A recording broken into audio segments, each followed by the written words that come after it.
વડોદરા શહેરના કેટલાક વિસ્તારોમાં આવતીકાલે અને 6ઠી ઓગસ્ટે રહેશે પાણી કાપ। શહેરમાં આશરે 10 લાખ લોકોને પાણી કાપની અસર થશે।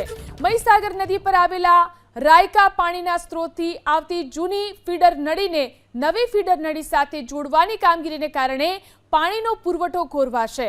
આ શટડાઉનની અસર શહેરના પૂર્વ, ઉત્તર અને દક્ષિણ વિસ્તારોમાં જોવા મળશે। પાણી પુરવઠો આપતા મથકો ઉપર તેની અસર થશે।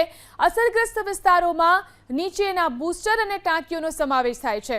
આ કામગીરી પૂર્ણ થયા બાદ 7મી ઓગસ્ટથી નિયમિત રીતે પાણી પુરવઠો ફરી શરૂ કરવામાં આવશે।